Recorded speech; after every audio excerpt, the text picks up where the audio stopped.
रात को नींद नहीं आ रही थी। बेचैनी में करवटें बदलकर थक गई तो उठकर लैपटॉप खोलकर बैठ गई। अचानक मेरी दृष्टि मैसेज रिक्वेस्ट पर गई। किसी अनजान को देखने के लिए मैंने क्लिक किया। लिखा था, यदि मैं गलत नहीं हूँ तो आप पाखी त्रिपाठी है ना? आपकी प्रोफाइल फ़ोटो देखकर कुछ कुछ चेहरा पहचान में आ रहा है। वही जो 40 साल पहले मुंबई में रहती थी। आपकी बहन का नाम गीता था और भाई का नाम गौतम। मैं श्याम गुप्ता हूँ, आपके पिताजी के मित्र का बेटा। यदि आपको याद हो तो मैं एक बार अपने माता पिता के साथ आपके घर आया था और हम साथ साथ मुंबई घूमने गए थे। मेरी प्रार्थना है कि यदि आप मुझे पहचान गई हैं तो जवाब अवश्य दीजिएगा।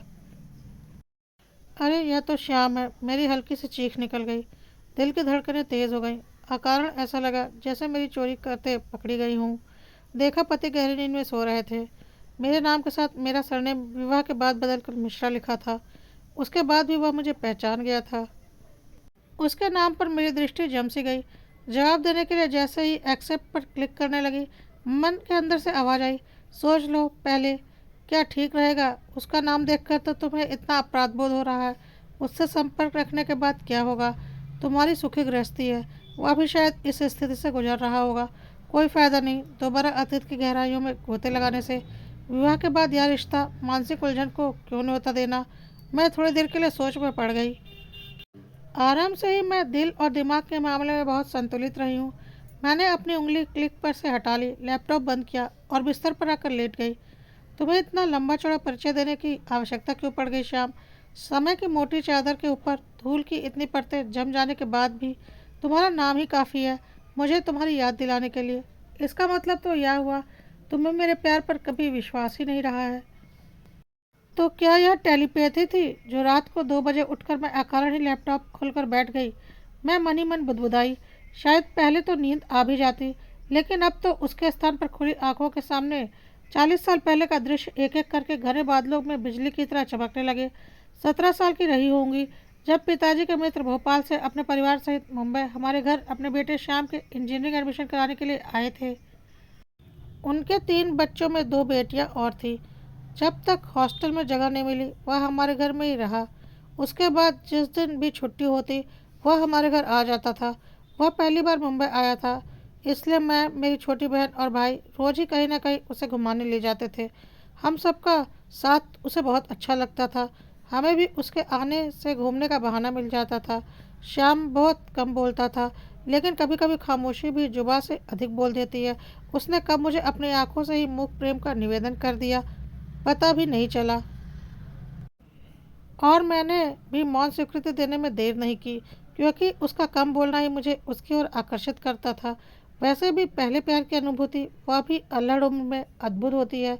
जब दोनों मिलकर ना तो भविष्य के सपने देखते हैं, ना कोई योजना बनाते हैं, ना ही किसी बात की चिंता करते हैं, ना कोई कस्में होती है, ना वादे किए जाते हैं। बस जरा सा कोई भरपूर नज़रों से देख भर ले या तारीफ कर दे तो चेहरे में अलग ही आभा चमकने लगती है। दर्पण के सामने से हटने का मन नहीं करता। उसी के साथ हर समय रहने का मन करता है। उसकी छोटी छोटी बातें अर्थपूर्ण लगने लगती हैं और प्यार के खूबसूरत एहसास के साथ अपने ही में ही सिमट कर रहने का मन करता है। सारी दुनिया बहुत खूबसूरत लगने लगती है। आज के विपरीत वह जमाना ही ऐसा था कि दिल की बातों को शब्दों का जामा पहनाने में इतना समय लग जाता था कि परिस्थितियां ही बदल जाती थी और प्रेम अभिव्यक्ति से पहले ही दम तोड़ देता था। यही मेरे और श्याम के साथ हुआ। उसके पिता की आकस्मिक मृत्यु का समाचार मिलते ही वह भोपाल चला गया और फिर उसके बाद कभी नहीं लौटा। उस जमाने में संपर्क करना इतना आसान नहीं था, पत्रों का ही सहारा था। 4-5 पत्र मैंने लिखे, लेकिन उसने एक भी पत्र का जवाब नहीं दिया। उससे संपर्क टूटने का मुझे बहुत दुख हुआ, लेकिन क्या करती, समय के साथ समझौता करना पड़ा। चोरी चोरी छुप छुपा कर आंसू बहाती रहती थी। माँ ने उदास देखकर टोका भी तो बनावटी मुस्कुराहट से जवाब देती, कुछ नहीं माँ। समय बीतता गया, शाम की यादों पर धूल की परतें चढ़ने लगी। धीरे धीरे बारिश के पानी ने उनको धो पोंछ भी दिया। मेरा विवाह हो गया और 2 बच्चे भी हो गए। अपनी गृहस्थी की उलझनों में व्यस्त रहने के कारण उसका नाम कहीं सुनती तो उसका धुंधला सा चेहरा आंखों के सामने आ जाता, इससे अधिक और कुछ नहीं। और आज यह उसका फेसबुक पर अप्रत्याशित संदेश, उसने तो मेरे पूरे अस्तित्व को ही हिलाकर रख दिया था। पूरे बदन में जैसे बिजली सी कौंध गई हो। इसी को तो पहले प्यार की अनुभूति कहते हैं। जो उम्र के इस पड़ाव पर भी नहीं बदलती। पूरी रात करवटों में ही कट गई। सुबह के 5 बज रहे थे। मैं अपने विचारों में झटके से विराम लगाया और उठकर हाथ मुंह धोकर सुबह टहलने के लिए निकल गई। लौटकर थकान और रात भर ना सोने के कारण सोफे पर ही अधलेटी होकर गहरी निद्रा में समा गई और तब जागी जब पति ने आकर उठाया और कहा, यहाँ कैसे सो गई, उठो, 9 बज गए हैं। मैं हड़बड़ाकर उठी और रात की घटना याद करके ऐसा लगा जैसे मैं कोई सपना देख रही हूँ। शाम के संदेश मेरे मन में हलचल मचा चुका था, लेकिन अपने निर्णय पर अडिग रहकर उसके संदेश का उत्तर नहीं दिया। यह क्या 4 दिन के बाद ही फिर वही संदेश। इस बार मेरा मन डोल गया और मैंने अपने मन को समझाया, बात करने में हर्ज ही क्या है, देखो तो सही वह कहना क्या चाहता है। इतने सालों के बाद उसके जीवन में क्या परिवर्तन आया। मैंने एक्सेप्ट पर क्लिक कर लिया और जवाब में थोड़ा बनावटी रोष दिखाते हुए लिखा, हाँ तुमने सही पहचाना, मैं पाखी त्रिपाठी ही हूँ। इतने सालों के बाद तुम्हें कैसे मेरी याद आई? याद तो उसकी आती है जिसे भूला गया हो, मैं तो तुम्हें भूला ही नहीं। उसने सादगी से जवाब दिया। यह अप्रत्याशित उत्तर सुनकर अपनी बढ़ी हुई धड़कनों को कंट्रोल करके मैंने उसी के अंदाज में पूछा, फिर मेरे पत्रों का जवाब क्यों नहीं दिया? पिताजी के देहांत के बाद पूरे घर की जिम्मेदारी मेरे ऊपर आ गई थी। माँ पढ़ी लिखी तो थी नहीं, बहनें बहुत छोटी थी। घर का खर्च चलाने के लिए मुझे अपनी पढ़ाई बीच में ही छोड़नी पड़ी। जीवन को नए सिरे से जीना था। पिताजी के रिक्त स्थान पर मुझे अपनी योग्यता अनुसार नौकरी तो मिल गई, लेकिन वेतन इतना कम मिलता था कि घर खर्च चलाना भी मुश्किल था। उस समय इतनी उलझनों के बीच तुम्हारे पत्रों की भाषा समझने वाला कोमल दिल पाषाण की तरह कठोर हो गया था। सब कुछ बेमानी लगने लगा था। उफ, इतनी तकलीफ़ें झेली तुमने, मुझे बताते तो। मैंने उदास मन से उत्तर दिया। तो उसने बीच में ही बात काट कर लिखा, क्या फ़ायदा होता, तुम्हें भी दुख ही पहुँचता। जब पूरा भविष्य ही अंधकार में लग रहा था तब अपनी खुशी के बारे में सोच भी नहीं सकता था। लेकिन 2 साल के बाद मैं ऑफिस के काम से मुंबई गया तो तुम्हारे घर भी गया था, लेकिन तब तक तुम लोग वहाँ से जा चुके थे। उसके बाद कैसे संपर्क करता तुमसे? काश उस जमाने में भी मोबाइल होता तो कितना अच्छा होता। हाँ, पिताजी का ट्रांसफ़र हो गया था। मैंने लंबी सांस लेते हुए कहा, और तुम कैसी हो? ठीक हूँ, फिर बात करते हैं। मेरा मन अजीब सी उदासी से घिर गया था, इसलिए मैंने संक्षिप्त सा उत्तर दिया और ऑफलाइन हो गई। मन बहुत उदास हो गया था, आंखों में आंसू छलछला आए। सोचने लगी, तकदीर ने क्या क्या रंग दिखाया। कोई भी घटना अकारण नहीं घटती। श्याम मेरी फ्रेंड लिस्ट में स्थान ले चुका था। 3-4 बार चैटिंग से ही हमने एक दूसरे के परिवार के बारे में काफ़ी कुछ जान लिया था। उसकी 2 बेटियां ही थी।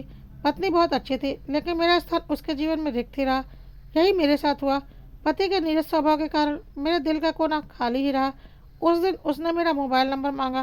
पहले तो मैंने कई बार टाला, लेकिन उसके बार बार आग्रह ने और पुराने जमाने के विपरीत आधुनिक पुरुष स्त्री के बीच दोस्ती के संबंध वाली सोच ने मुझे दुस्साहसी बनने पर मजबूर कर दिया। इतने वर्षों के बाद जब उसकी आवाज़ मैंने फ़ोन पर सुनी तो लगा कि मूक प्रेम का निवेदन मुखरित हो गया था।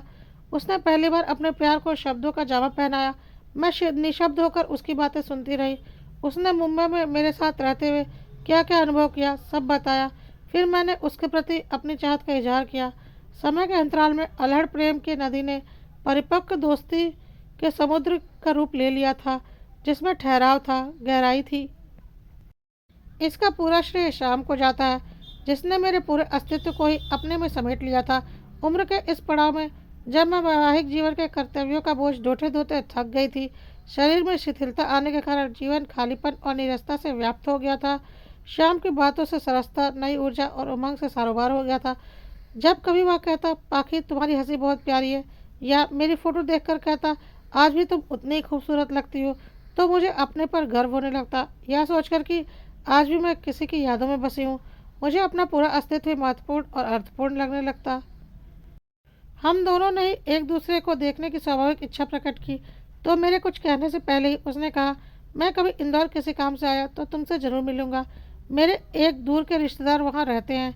जहाँ चाह वहाँ रहा वाली कहावत चरितार्थ करते हुए वह वक्त भी आ गया जब किसी विवाह समारोह में आने का निमंत्रण मिलने पर वह इंदौर आया। वह समय निकालकर मेरे घर भी अपनी पत्नी के साथ आया। मेरे पति घर में ही थे। 2 घंटे हमने एक साथ बिताए। हमारे लिए कितना कठिन था एक दूसरे के सामने औपचारिकता का नाटक करना।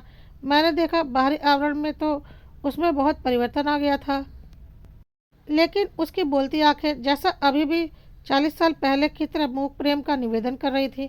दोनों के हाव भाव से लगा ही नहीं कि हम साल भर से लगातार संपर्क में हैं और हमारे मन के अंदर कितनी हलचल मची हुई है। अभी तक तो सुना था कि जब दो लोग एक दूसरे को शिद्दत से चाहते हैं तो सारी कायनात उन्हें मिलाने में जुट जाती है, लेकिन अब यह अनुभव कर रही थी। पर क्या लाभ ऐसे मिलने का? परिस्थितियाँ बदल गई हैं। विवाह के बाद ऐसे रिश्ते अनैतिक माने जाते हैं, लेकिन विवाह तो एक समझौता होता है। प्यार का एहसास तो इस रिश्ते से बहुत परे होता है, फिर इसको समाज में अनैतिक के दायरे में क्यों रखा गया है? शरीर कैद हो सकता है, लेकिन एहसास के तो पंख होते हैं। वह तो कभी भी आज़ाद होकर खुले आसमान में विचरण करने लगता है। मैं मन ही मन बुदबुदाई। वैसे भी मैं आराम से खुले विचारों की रही हूँ। पति परमेश्वर वाली मानसिक संकीर्णता मुझे पसंद नहीं। श्याम ने मेरी इस सोच को और भी ज़्यादा हवा दे दी थी।